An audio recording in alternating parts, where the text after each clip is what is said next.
बिस्मिल्लाहिर्रहमानिर्रहीम। अच्छा, ये क्वेश्चन आपके पास कि डिटरमाइन दी, एक मिनट में recording start. Determine the internal movement at the supports of the beams shown in the figure. The roller support at C is pushed downward 0.1 feet by the force P. Take E is equal to that and I is equal to that. सही है ना?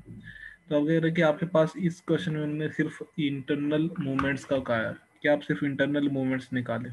सही है ना? यानी आपके पास M A B, M B A, M B C वगैरह वो निकालने की ज़रूरत है, आपको रिएक्शन निकालने की ज़रूरत नहीं है। तो जितना क्वेश्चन में आपसे पूछा जाता है तो उतनी आप जवाब दिया करें, उससे ज़्यादा आप कोशिश करें कि ना दें।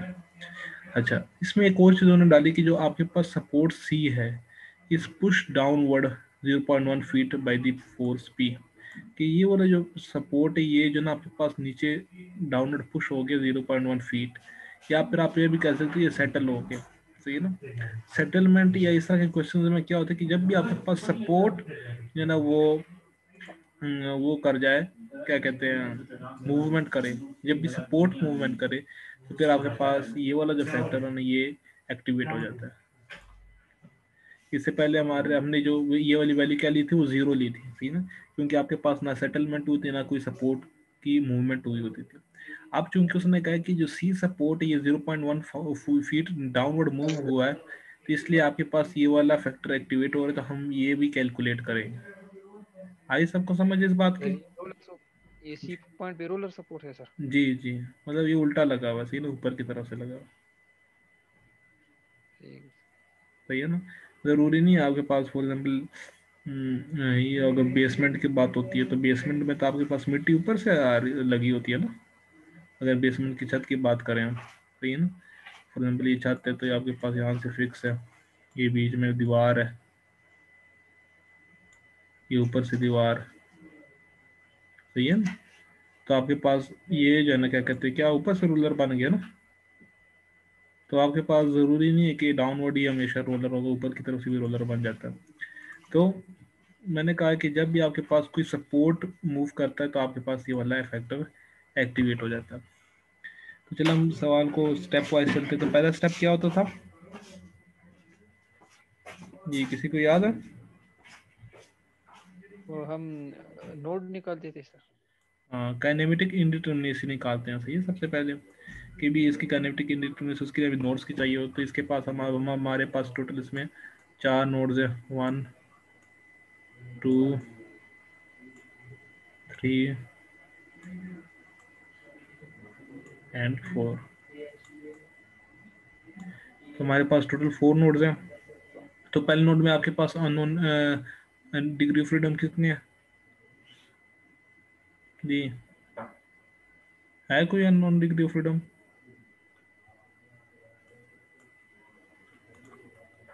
ये जी। भूल गई है सर डिग्री ऑफ फ्रीडम। अच्छा, मोहम्मद इमरान।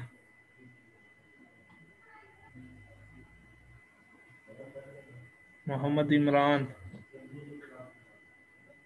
आवाज आ रही है आपको? जी सर। हाँ बताएं, ए पॉइंट पे कितनी डिग्री ऑफ फ्रीडम अननोन है? सर नहीं ये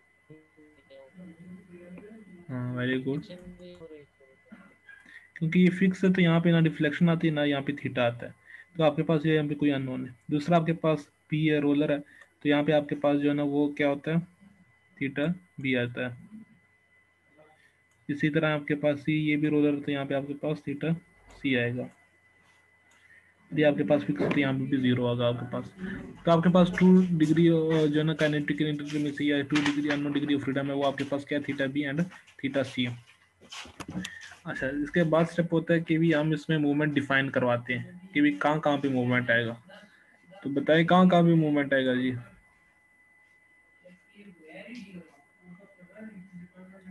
काशिफ खान जी, काशिफ। जी सर जी। हाँ बताओ कि मूवमेंट कौन से पॉइंट्स होंगे सर जहाँ पे मूवमेंट नहीं आएगा? सर मैं तो अभी आ गया सर, पता भी नहीं है कि कौन सा एग्जाम्पल है सर। ये एक ही एग्जांपल है सामने जो है आपके। सर मोमेंट वो दो कंडीशन पढ़ाई थी जहाँ पे मूवमेंट जीरो आता है, वो कौन से हैं? पता नहीं सर। अच्छा, हारी सत्ती। सर जी जब रोलर या पिन एंड पे हो और तब मोमेंट कोई नहीं होता, या फिर इंटरनल हिंज हो तो। तो हमारे इसमें कोई ये वाली कंडीशन कंप्लीट हो रही है? नो सर, इधर तो नहीं हो रही सर। इसका मतलब है कि हर जगह पे मूवमेंट आएगा। तो यहाँ पे भी आपके पास मूवमेंट आएगा, इसको हम नाम देते हैं MAB, इसको हम नाम देते हैं MBA, इसको नाम देते हैं MBC, इसको नाम देते हैं MCB, इसको नाम देते हैं MCD, इसको नाम देते हैं MDC। तो आपके पास टोटल 6 मूवमेंट्स आएंगे, सही ना। अगर ये 6 मूवमेंट्स हमें पता लग जाएगा तो ये आपके पास एक डिटरमिनेंट स्ट्रक्चर बन जाएगा। मगर हमें सिर्फ ये मूवमेंट्स चाहिए, सही। उन्होंने कहा सिर्फ इंटरनल मूवमेंट्स निकाले, बाकी कुछ ना करा। तो ये आपके पास मूवमेंट डिफाइन होगी। तो हम ये तो यह हो गया आपके पास कि इसमें टोटल 6 मूवमेंट्स है, हर जगह पे मूवमेंट आएगा। और क्योंकि आपके पास कोई भी ऐसा रोलर सब या पिन नहीं है जो एंड पे आ रहा हो, या फिर यहाँ पे इसमें कोई भी ऐसा इंटरनल ही नहीं आ रहा जिस पे मूवमेंट जीरो होता है। अच्छा, आप बताएं कि इन मूवमेंट्स के लिए कौन सी इक्वेशन यूज करेंगे, इक्वेशन नंबर 1 या इक्वेशन नंबर 2?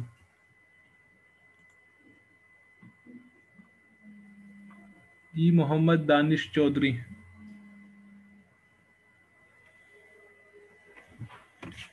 हाँ जी हजरत, क्या प्रोग्राम है आपका? आपने सर जी वन अगले साल इक्वेशन तक आप मुझे भेज देंगे? जी क्या वजह है? सर जी क्योंकि दोनों आपने मुझे स्पैन के हार्ड एंड कॉपी पे जो है पहुंचानी थी, मूवमेंट आ रही हमें 3 हफ्ते हो गए हैं। Very good. आपके पास जो मूवमेंट नंबर, बस ठीक है यार, जब दिल करे ना सबमिट करवाने का उस टाइम ले आना, उसके 2 महीने बाद आपका रिजल्ट भेजूंगा, 4 महीने बाद आपको ट्रांसफर करेंगे।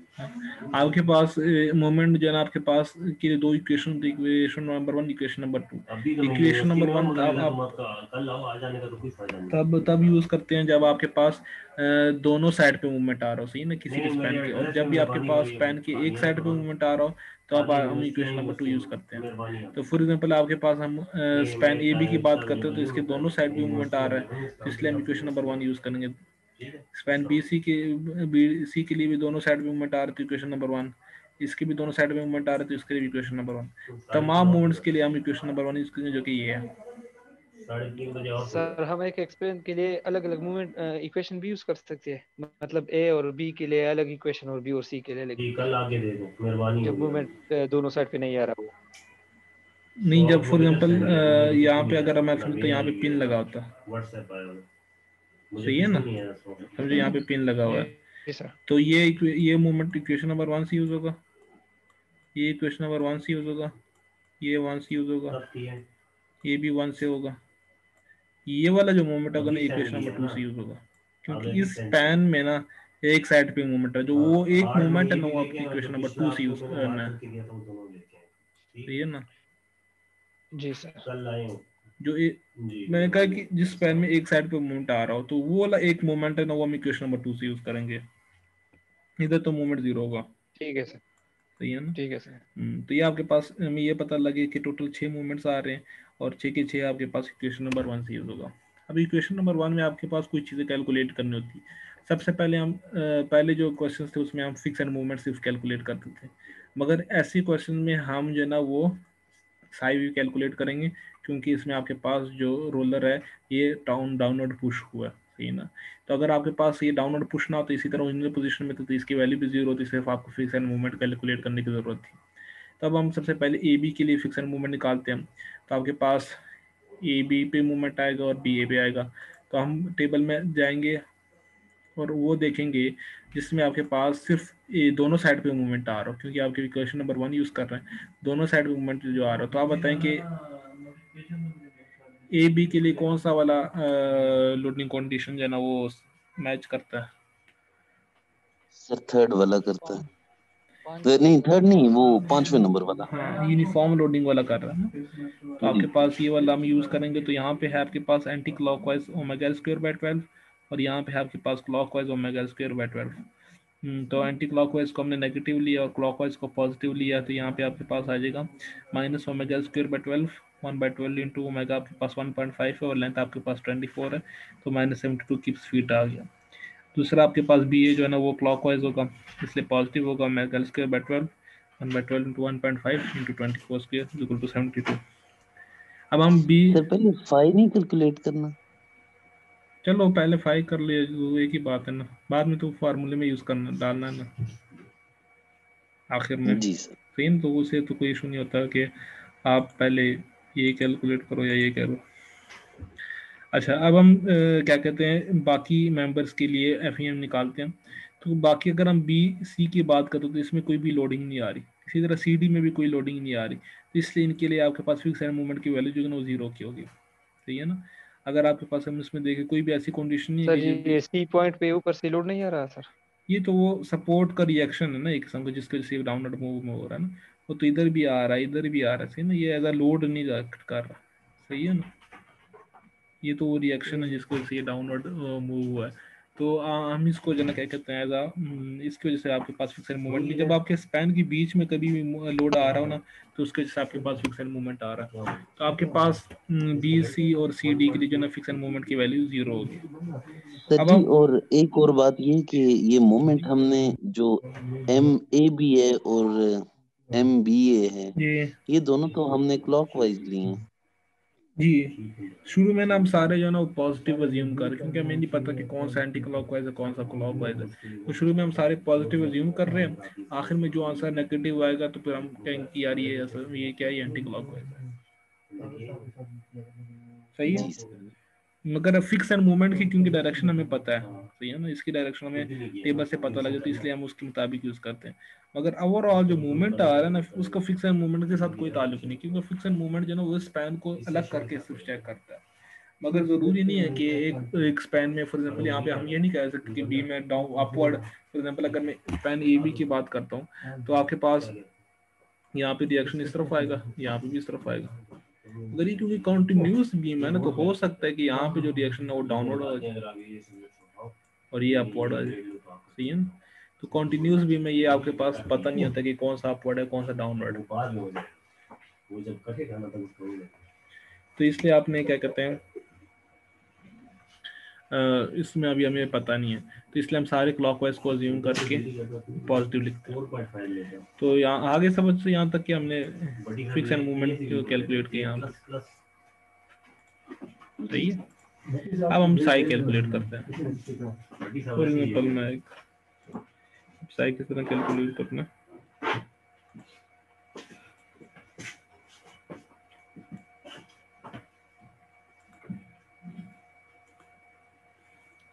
हमारा बीम इस तरह कुछ था।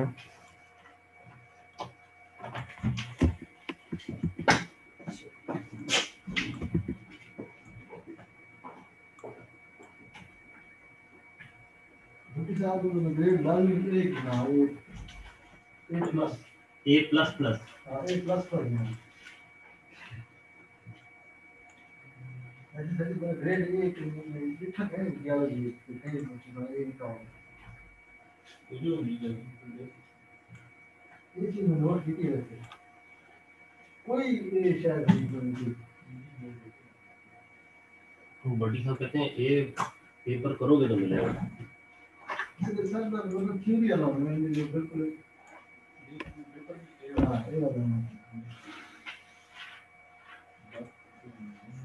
वो डी के लिए एस वाला होना चाहिए।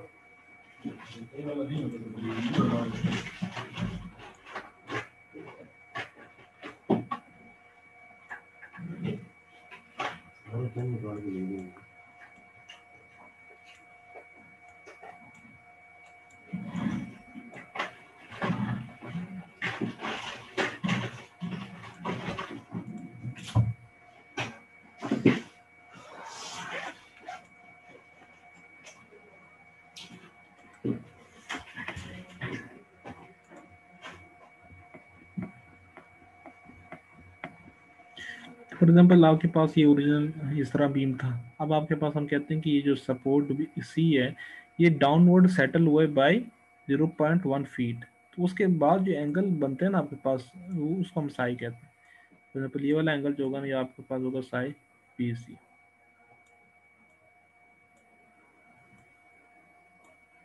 इसी तरह ये वाला जो एंगल होगा ना, ये होगा आपके पास आई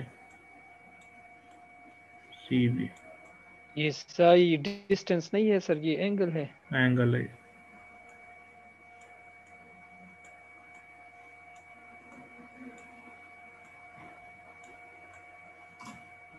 वो देखो ना, एंगलों से माइनस हो रहा है ना।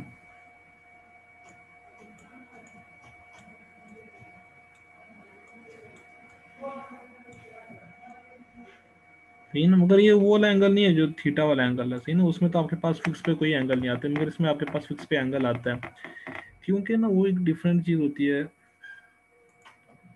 फॉर एग्जांपल आपके पास ये लोडिंग आ रही है ना, तो लोडिंग की वजह से जो इसमें डिफ्लेक्शन आ रही है ना,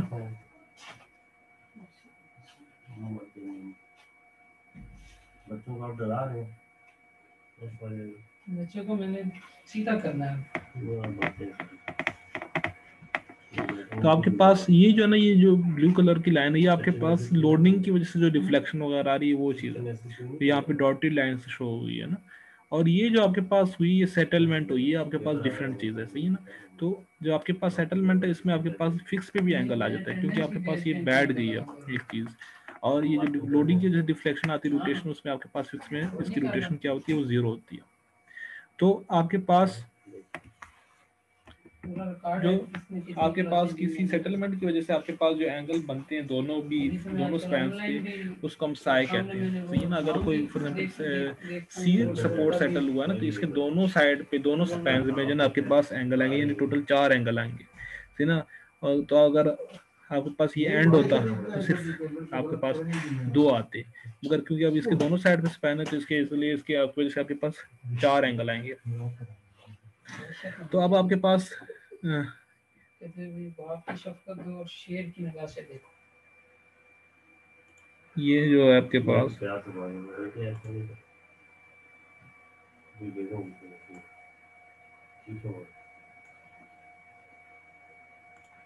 कल मैं बड़ी अच्छी बात पढ़ रहा था आपकी, कह रहे थे कि अगर आदमी खुद जो है ना ठीक हो जाए ना,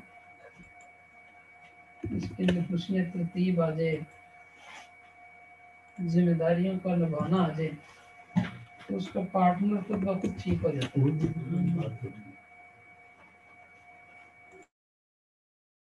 सॉरी, गायब हो गई थी।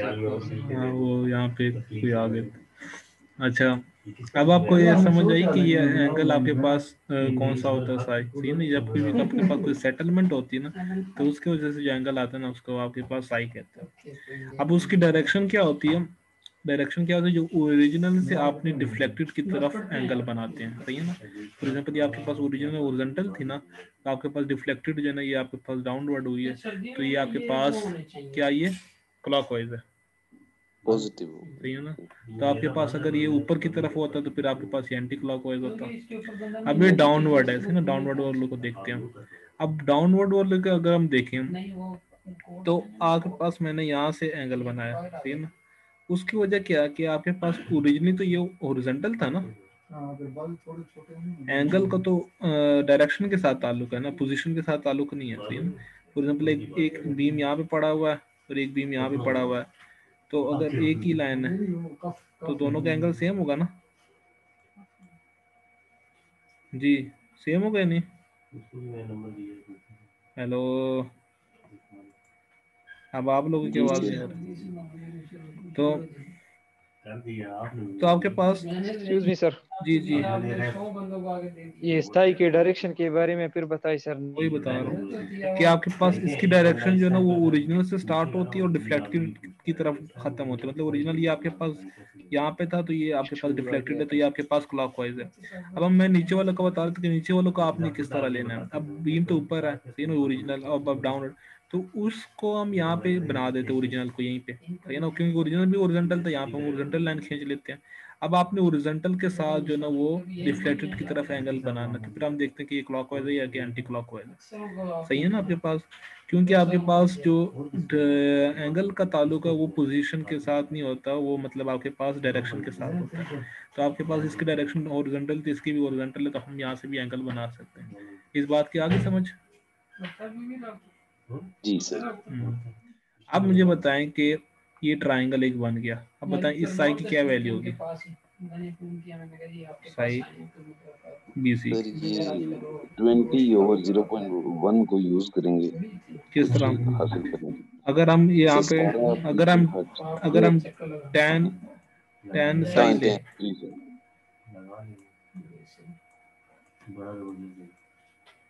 तो आपके पास क्या होगा वो, जी बताएं। सर 0.1/20 0.1/20 हाँ, परपेंडिकुलर डिवाइड बाय बेस, 20 आपके पास लेंथ है, 0.12 सेटलमेंट हुई आपके पास। अब ये तो ये आपके पास ही है, मगर जब आपके पास एंगल बहुत छोटा होता है ना, तो आपके पास जो tan साई होता है ना, वो अप्रोक्सीमेटली इक्वल टू किस के होता है, साई की तरह। पहले भी जब आपके पास एंगल बहुत छोटा होता है, क्योंकि ये सेटलमेंट हुई 0.1 आपके पास यहाँ पे सेटलमेंट हुआ, तो यार बहुत ही मामूली से एंगल बनते हैं, आपको नेकेड आई से शायद नजर भी ना है, सही ना, 0.1 फीट है सिर्फ, तो आपके पास ये बहुत मामूली से एंगल होते हैं, तो इसलिए आपके पास इसका tan लो या इसी तरह लिखो तो एक ही बात है, सही ना, तो इसलिए हम यूजुअली इसी को डायरेक्ट जो है ना वो साई बीसी की इक्वल लिख देते हैं। सर तो अगर सॉल्व कर भी लें तो आंसर, मगर ये फिर वो वैसे कॉम्प्लेक्स हो जाता है, तो इसलिए जो ना यूजुअली जब छोटा एंगल होता है ना, तो हम उसको डायरेक्ट लिखते हैं, उसका हम tan नहीं लेते, सही है। तो आपके पास ये जो है ना क्या कहते छोटा हैं, मतलब कहाँ तक, मतलब 0.000 मतलब अप्रोक्सीमेटली 0 एंगल है ना ये आपके पास, सही है ना, तो अगर आप इसका tan भी लोगे ना तो ये और छोटा हो जाता है, सही है ना, फिर इसकी जी वैल्यू सर। जो है ना वो क्या कहते हैं बहुत माइन्यूट हो जाती है, तो क्योंकि अगर हम इसका tan नहीं लेते, एंगल ही ले लेते हैं, तो आपके पास सेफ्टी की तरफ ज्यादा रहता है, सही है ना, तो जी इसलिए सर। हम यूजुअली जो है ना क्या कहते हैं, जब बीम्स की बात करते हैं, तो आपके पास क्योंकि सेटलमेंट वगैरह 0.1 फीट बहुत ही मामूली सा है, तो हम वही ले लेते हैं, अगर इसका हम tan भी ले लेंगे तो ये बहुत और स्मॉल हो जाएगा, तो इसलिए हम उसी को एंगल को ही tan की इक्वल लिख लेते हैं, ये ताकि ये सेफ्टी की तरफ ही रहे, क्योंकि इसकी जितनी बड़ी वैल्यू हम लेंगे तो उतनी हम सेफ, उतनी आपके पास सेफ रहेगा, सही है। जी सर। तो अब सर आपके पास ये जी, सर ये 5BC और CB तो एक बराबर है ना। हाँ, अब ये देखिए, अब अगर हम ये तो आपके पास BC के लिए आ गया, अगर हम CB की बात करते तो इसके लिए आपके पास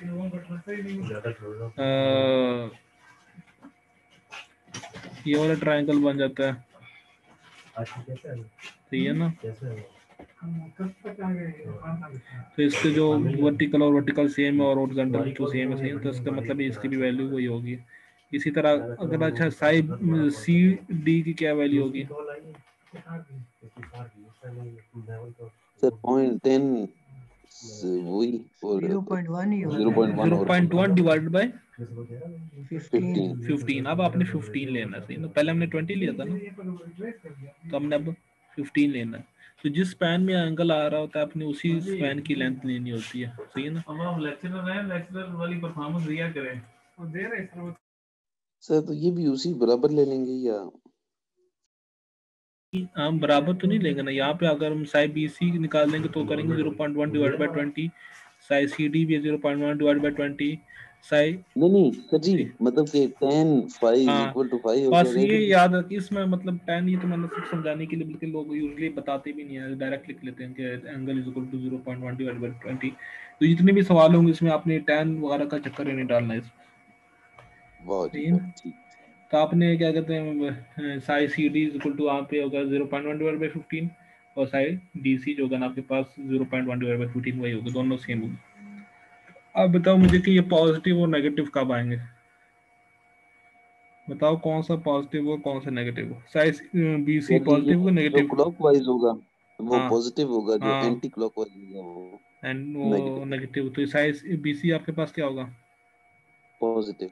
positive, size CD side CD negative हाँ, नहीं, ये भी नेगेटिव पॉजिटिव होगा। है सर, ये आपके पास क्योंकि एंटी एंटी क्लॉकवाइज है क्लॉकवाइज। क्लॉकवाइज है, पॉजिटिव है सर, नहीं सर, क्लॉकवाइज। CB क्लॉकवाइज, जो है वो तो पॉजिटिव होगा, हाँ, CD जो है वो नेगेटिव होगा। ये आपके पास नेगेटिव होगा, और DC नेगेटिव एक नेगेटिव होगा। तो ये दोनों नेगेटिव होंगे और ये दोनों पॉजिटिव होंगे, दोनों की वैल्यू सेम होगी, इन दोनों की वैल्यू सेम होगी।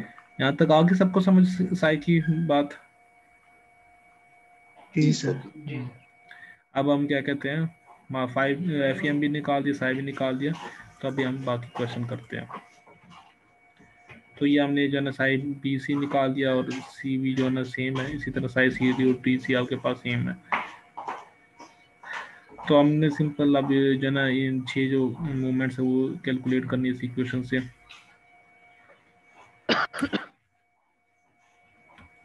तो सबसे पहले हम क्या करते हैं, के जो होता है ना आपके पास EI और L होता है, सही है ना आपके पास। तो आपके पास I की वैल्यू है 1500, सॉरी के जो होता है ना I/L होता है आपके पास। तो आपके पास ये होता है ना 1500 इंच 4 है। तो क्योंकि हमने बाकी चीज़ें जो ना फीट में लेनी, तो इसको हमने फीट 4 में कन्वर्ट करने के लिए क्या करेंगे, इसको हम डिवाइड बाय 12 पे 12 की डिवाइड करेंगे पावर 4। इंच 4। 4 है ना, तो 12 पावर 4 से डिवाइड करेंगे। तो इसलिए हमने हर वैल्यू को inch by 4 I over L को इंच 12 की पावर 4 से डिवाइड कर दिया। अच्छा, अब ये कभी हम EI की वैल्यू ले लेते हैं, कभी नहीं ले लेते, ये इसकी समझ आई आपको, क्यों कब लेते हैं कब नहीं लेते? किस नो चीज सर, की सर जी? कि कभी कभी EI को कैलकुलेट करते हैं, कभी कट जाता है। जब वो सर वो कहते जब कि कट रहा हो कांस्टेंट है सर इक्वेशन तब। में, हाँ, तो तो फिर ये है ना आप इक्वेशन कट इसमें ज़्यादा दिमाग में रखें, आप मतलब शुरू में बेशक आप EI को साथ रख लिया करें, ठीक है ना। अगर वो इक्वेशंस में कट रहा हो तो आप उसको काट लिया करें, अगर नहीं कट रहा होता है तो आप उसको रहने दिया करें। यूजुअली आपके पास फॉर एग्जांपल अगर सेटलमेंट वगैरह मतलब ये साई की वैल्यू आए तो आपके पास EI की वैल्यू यूज़ होती है, सही है ना। मतलब ये साई की वैल्यू अगर आप इसमें यूज़ कर रहे हो तो EI की वैल्यू भी यूज़ होगी, कटेगी नहीं कभी भी, सही है ना। मगर अगर EI की वैल्यू आपके पास नहीं यूज़ हो रही, सॉरी साई की वैल्यू यूज़ नहीं हो रही, जीरो है, सेटलमेंट का क्वेश्चन ये, तो EI कट जाता है, सही है ना। मगर आप उसको रखा करें साथ हमेशा, जब कट जाएगा तो उसको आप कैंसिल कर दिया, जिसके बाद में आपके पास EI की वैल्यू यूज़ हो, सही है। सर और ये के की वैल्यू क्या है? I divide by length. हाँ, I डिवाइड बाय लेंथ। ठीक है सर। तो आपके पास ये इक्वेशन है, सही है। तो हम सबसे पहले MEB निकालते हैं। तो MEB के लिए बताएं थीटा एन क्या होगा?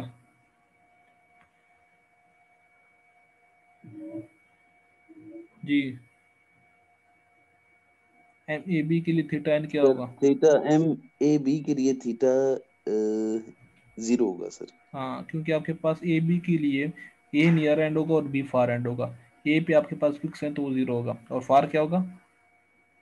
थीटा एफ, सर वो थीटा B है। थीटा बी आएगा। थीटा और साई की क्या वैल्यू होगी?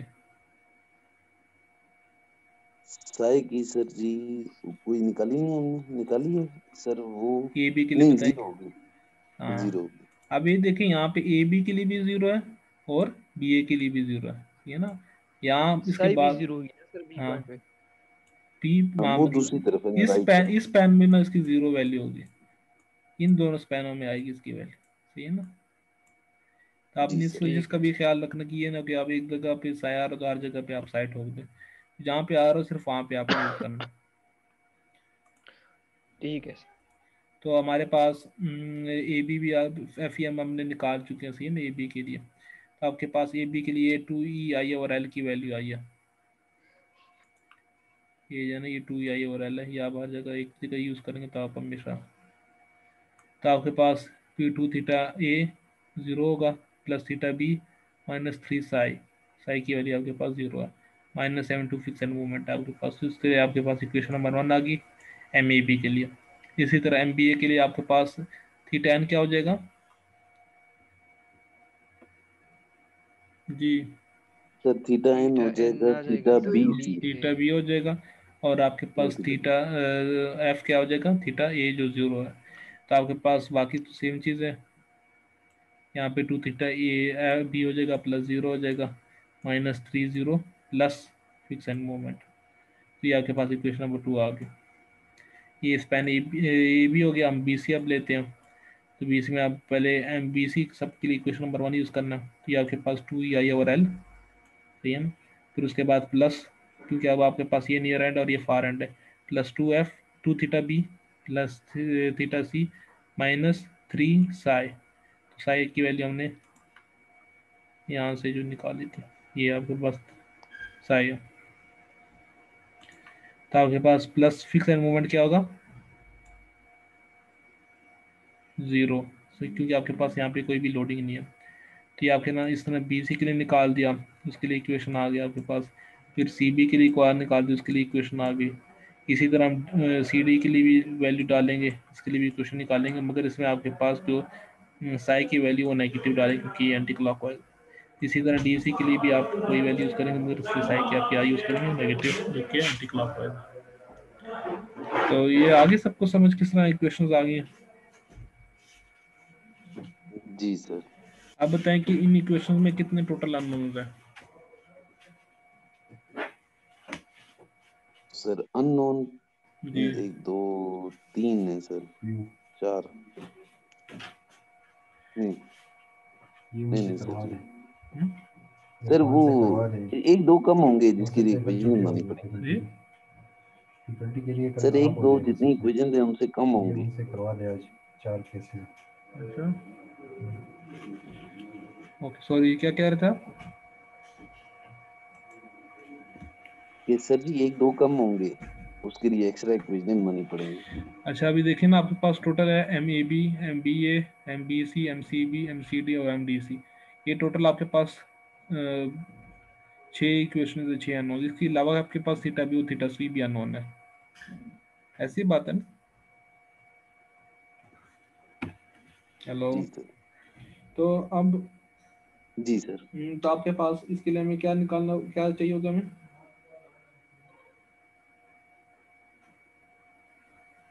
सर इक्वेशन फालतू चाहिए होगी कोई।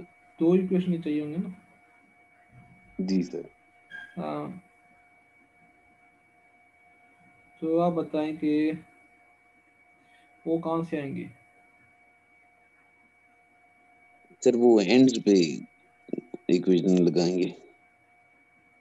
किस पे लगाएंगे।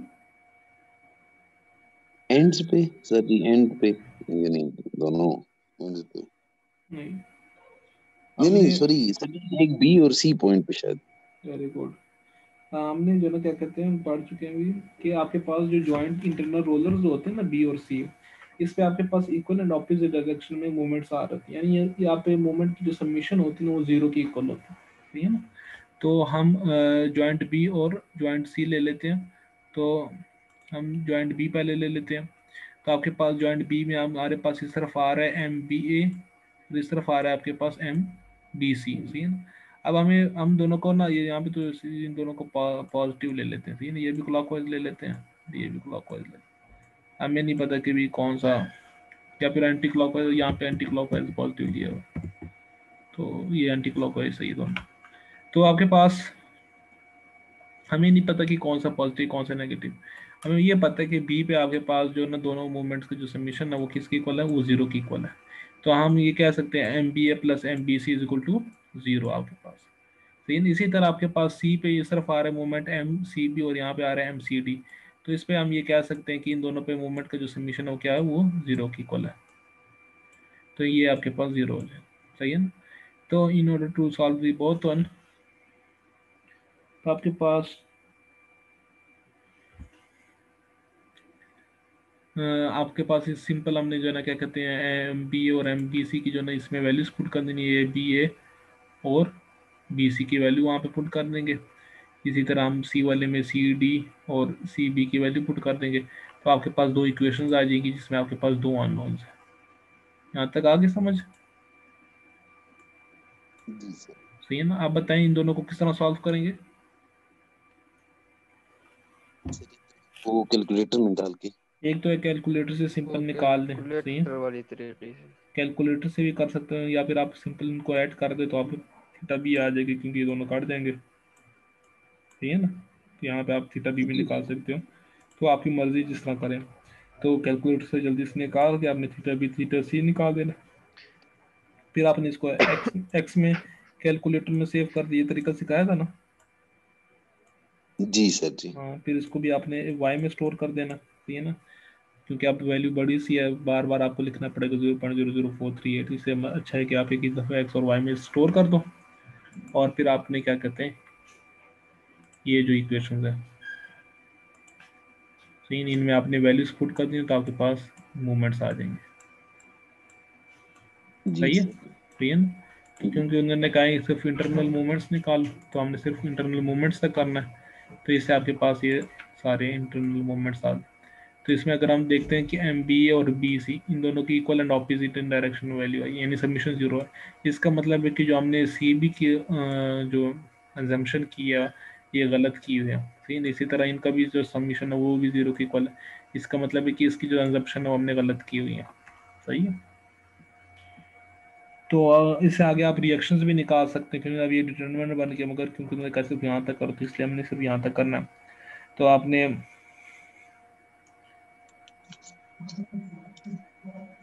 तो अगर आपने वो अगर क्वेश्चन में आ जाता था कि आप बताएं कि ये P की वैल्यू क्या है, ये जो P है ना इसकी वैल्यू क्या है, तो P रिएक्शन है सिंपल। तो आपने इधर से भी इसका फॉर एग्जांपल यहाँ से भी आपने राइट साइड वाला भी लेफ्ट साइड वाला भी शेयर फोर्स निकाल देना है और राइट साइड वाला भी शेयर फोर्स निकाल देना है। इन दोनों को सम करेंगे तो आपके पास P की वैल्यू आ जाएगी। आगे समझ की वैल्यू नहीं समझ सर, नहीं आई सही है ना? जी नहीं। ये P जो है आपके पास रिएक्शन है, जी सर। सही है ना? तो रिएक्शन निकालना तो आता है ना, पहले निकाला हुआ है। जी सर। सही है ना? तो अभी जी फिलहाल तो सर। इस सवाल में सिर्फ उन्होंने कहा कि मूवमेंट्स निकालो तो आपने यहाँ तक करना। अगर कहा कि भी रिएक्शन निकालो तो आपने क्या करना है कि इन सबको अलग अलग करके सॉल्व करना है, बी पे मूवमेंट लेके ये निकाल देना। अगर उन्होंने कहा सिर्फ पी की वैल्यू निकालो तो आपने सिर्फ सी पे रिएक्शन निकालना है, सी वाई।